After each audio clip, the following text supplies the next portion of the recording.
So just to give you a little background as to QuickLogic, which will let you know some of where I'm coming from. We're a company that builds programmable logic. It's designed for the mobile world, low power. And among our customers, you can see people like Samsung and HP and HTC. So about once every year for the past 3 years, I go out and I talk to our customers, and I also go talk to our ecosystem and sensor manufacturers to get a feel for what's happening in the market. When I did this 3 years ago, this was all about sensor hubs in smartphones. When I did this 2 years ago, it was all about wearable devices. And when I did it last year, the question of the Internet of Things came up. And everybody had this question: what is the Internet of Things? And you could see everybody struggling with this.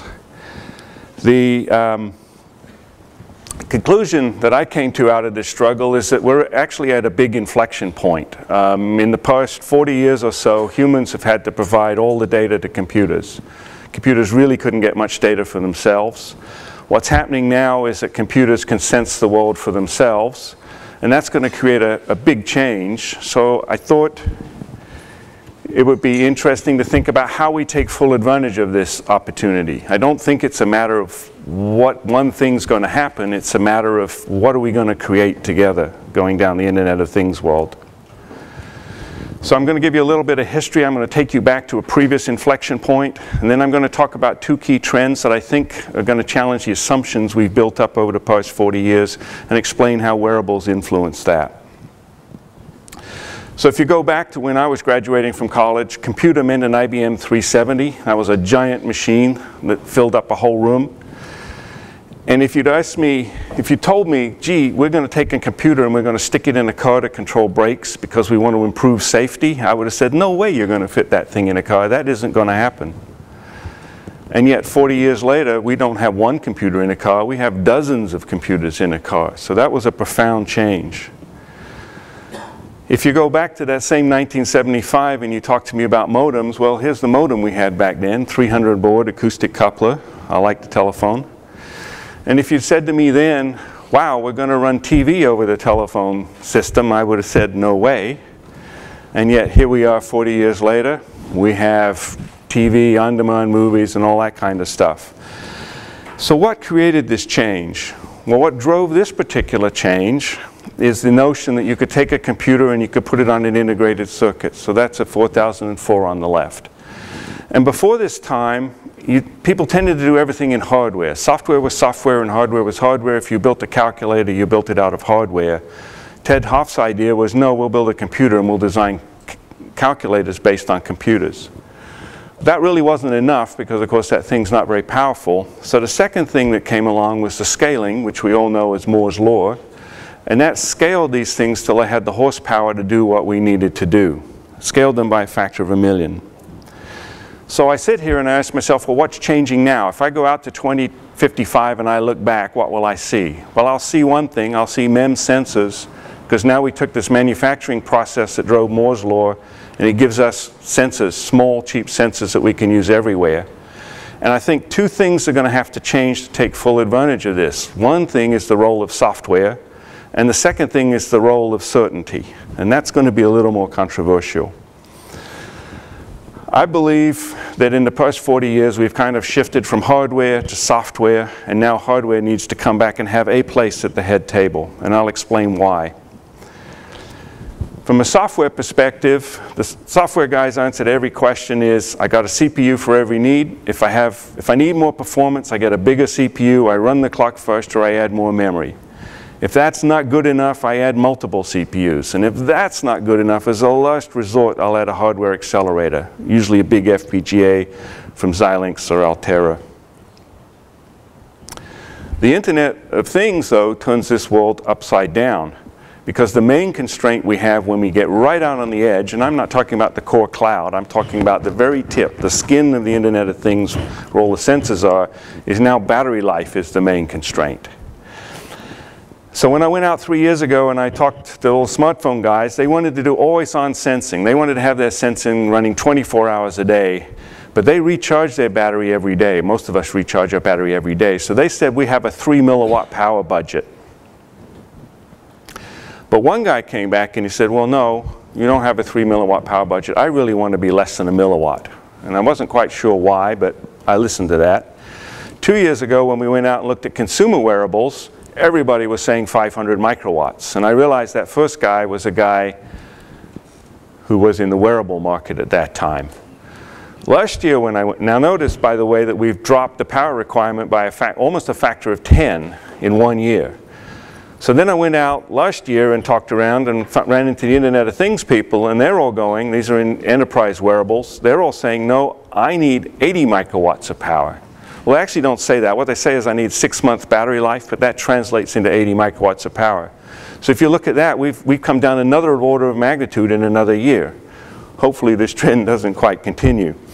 The interesting thing about 80 microwatts of power, by the way, is not only will it give you 6 months of life out of a battery, but it's also getting down in the power range you need for energy harvesting to start work. So that's going to be a really critical level, because if you can do energy harvesting, you don't have a battery life problem. So let's focus on battery life for a second and just think of what this means. So we're saying 80 microwatts of system power. A typical accelerometer, if we're doing an activity monitor, takes 14 microwatts if you run it at 40 hertz. If you run it at 100 hertz, it takes 60 microwatts. Bluetooth Smart takes about 12 microwatts on average. There'll be peaks and then you'll go quiet for a while. Power management will take you about 20 microwatts because you'll be about 75% efficient. Now you may say, woo, I see lots of power, regulators that are 95, 90% efficient. Well, they're for high power. They're typically for an amp. Or the low power ones are 100 milliamps, and we're talking about 100 microamps here, and you start getting down where they're inefficient. So what all this means is we have 34 microwatts left over for processing. So what do we have to do in that processing? Well, we need a CPU. We need memory, we need peripherals, and we need some kind of oscillator to run our clock. So now you start thinking about this for a minute, and you say, ooh, a representative MCU is about 100 microamps per megahertz. So you can afford about 1/3 of a MIP in this 34 microwatt power range. And to do something simple like a pedometer takes maybe 1/3 of a MIP, so you could just about do a pedometer in this power budget. But if you want to look at other lifetime activities, like what people are lifting up, how much time they're spending sitting, what they're doing sleeping, and all that kind of stuff, you won't fit that down in 1/3 of a MIP. It's going to be much more like a MIP. And you can see that with software only, you're not going to fit in here. And by the way, another point I'd like to make is we tend to look at data sheets for components, because as component suppliers, that's what we're proud of, our component. So if you look at like an ARM data sheet, it's going to say, look, our core runs at maybe 10 microamps per megahertz. But the problem is that core doesn't run on its own. You've got to add memory to it, and you've got to add peripherals. So when you add all of this together, the power grows quite a lot over what you might see from a data sheet. So I believe that you have to add hardware in here. Now, I don't think one size fits all. So I think dedicated hardware is too complicated, too complex, too expensive for high-level decisions. But software is too energy intensive for frequent calculations. Now you might wonder why that is, and one thing you should be aware of is that roughly 70% of the energy in a RISC engine is spent on the memory. It's spent fetching the instructions, moving data in and out of memory. So you burn a lot of power just dealing with the memory. If you use an algorithm-specific data path, you can reduce the number of clocks by 3 to 4x. So what do we mean by an algorithm-specific data path? Well, it might be a more CISC instruction, because CISC, you do more in one instruction cycle. And the big proponents of that are people like Chris Rowan over at Tensilica and Cadence, or any of the DSPs. You see that influence in there. And then a final thought you have, since we're going to be scrapping for every microwatt of power we can, when you got 1-bit data, running a 32-bit data path to manipulate 1-bit data is also not very power efficient. So we believe that what you're going to have to do is partition the energy-intensive portions of an overall algorithm into dedicated hardware. So you're not going to have, we're going to have to reverse this trend of moving everything from hardware into software and put some stuff back into hardware. Just a little bit of stuff, right out on the very edge. In the rest of the cloud, go for it with software. So that's one thing. Now the second thing is I mentioned certainty. Well, Heisenberg didn't exactly say this, but it maps onto what he said. And I think we're going to have to rethink accuracy a little bit. As engineers, I don't know about you, but I've always been trained, boy, you got to get all the details right. Get every one of those details right, and the rest of it will follow. And improving accuracy, though, accuracy is like certainty, in one dimension can hurt accuracy in another dimension. And this is something we've been running into as we've been working with pedometers. So let me give you an example of two pedometers. So what happens when you build a pedometer algorithm, I've learned from experience, is you hand it off to a customer, he grabs a clicker, and he grabs your pedometer, and he goes and walks around his building a couple of times, and he counts how many steps with the clicker, and he compares that to what you gave him in the pedometer. And if you give him 97% of the steps, like device 1 here, versus 90% of the steps, he'll go, ooh, device 1 is a better device because it counted the steps more correctly. But I contend that's not the full picture. And you see the full picture coming up when people talk about the fact that something like 60% of people who buy wearable activity things throw them away after a month. They'll put them in a drawer. So what's going on there? Well, let's look at time. So you're not just going to count steps when you walk around a building. The reason why you want to count steps is you want to look at your overall activity across the course of a month, say. So I've got 18 days worth of data here. And if you look, the step counts on device 1, which you recall was 97% accurate, is now only 87% overall accuracy, whereas device 2 is still hanging in there at 90% accuracy. Why is that? Well, if you look carefully, you'll see that there's 2 days where you're missing data from device 1. Why is that? Well, what happened was the people building device 1 put more accurate sensors in, and more accurate sensors take more power. They also wanted to run more accurate measurements, so they ran those sensors at maybe 100 hertz instead of 40 hertz, so it took more power. And they put more accurate algorithms in. So you've got algorithms that can deal with 6'4" people and 4'2" people and women and men, and there's all these kind of parameters in there. The more elaborate you make your algorithm, the longer it runs, the more power it takes. What happens when it takes more power? Well, eventually it runs out of charge. In this case, it runs out of charge about once a week, and the owner forgets it's run out of charge and has to leave it on charge while she's walking around for the day, so you miss data for that day. Device 2, which was less accurate, has a battery life of much more like 3 weeks. So it doesn't get left behind, it doesn't get lost, and you have all of that data there. So I think one of the trends you're going to see, and that we'll have to exploit to make Internet of Things work, is the fact that a comprehensive set of pretty good data points paints a much better overall picture than a few very good data points. So we're going to transition more into this world of big data where we have lots of data rather than a few sets of very precise data. Now if you start embracing this idea that these things don't have to be perfect, if you have lots of data and you run big data on it, then the nice thing about statistical techniques is they throw away outliers. Well, if you throw away outliers, then you can start treating a failed sensor as an outlier. So if you're down in Houston, for instance, where they're monitoring air quality, what they do right now is they have 2 very high quality air monitoring stations that are on top of 2 buildings.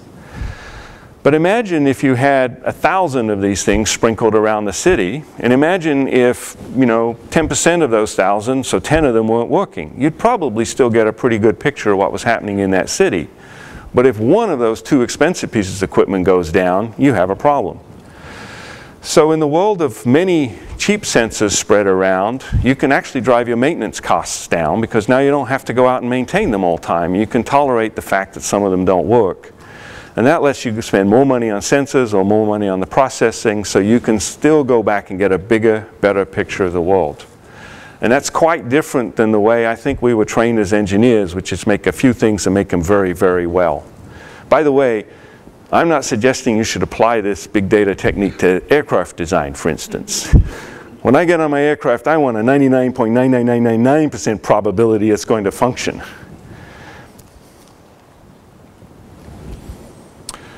Speaking of aircraft, I think the other thing we want to do is relax the notion of provably correct in these things.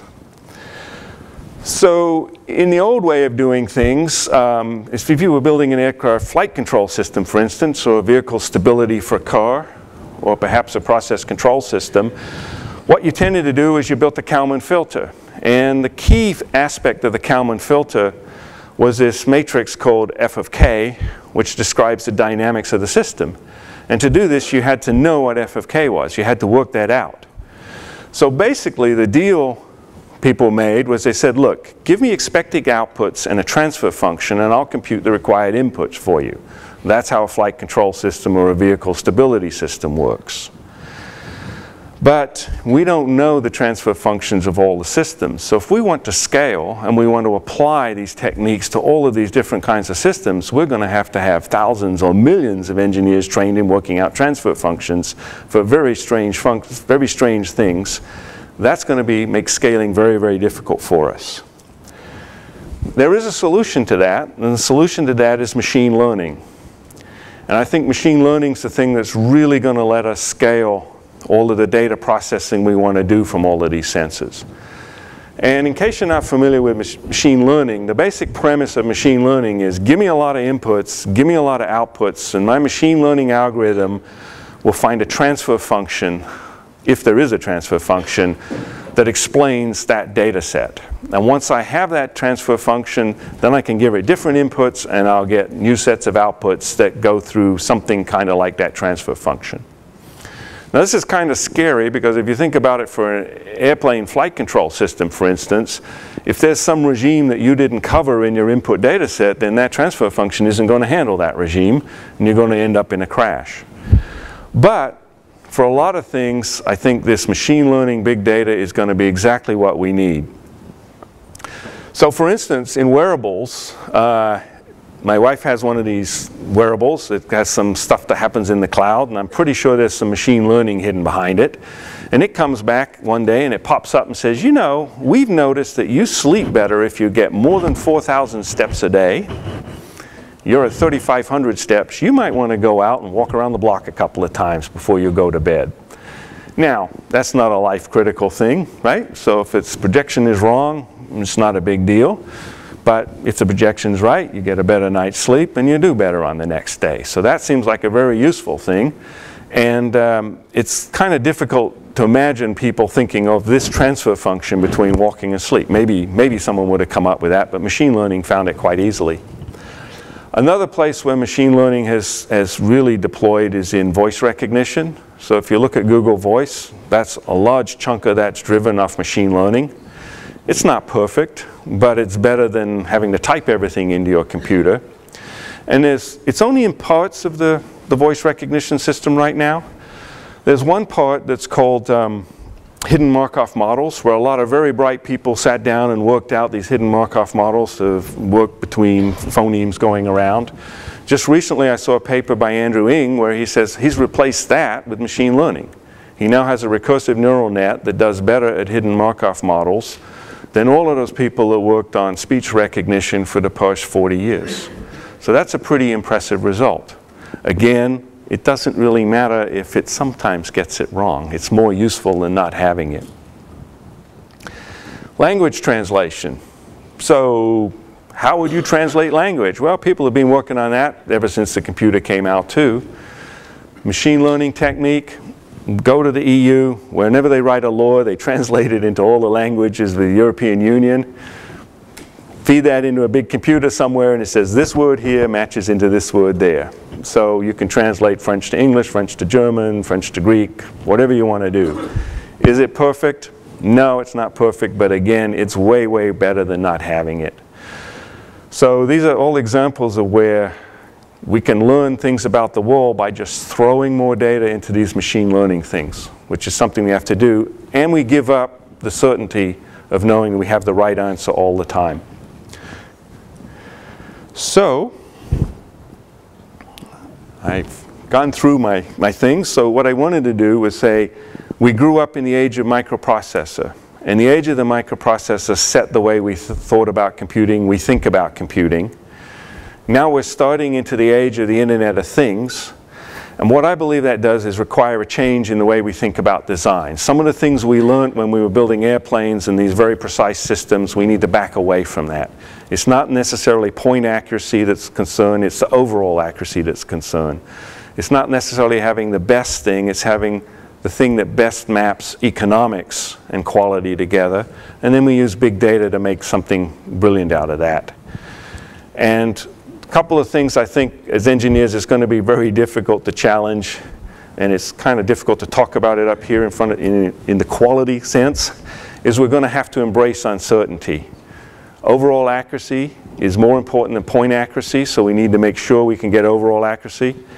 And machine learning is going to give pretty good answers to systems that we can't explain at this point. So you can imagine in a machine learning future, you can imagine all kinds of things where systems will learn to anticipate your needs.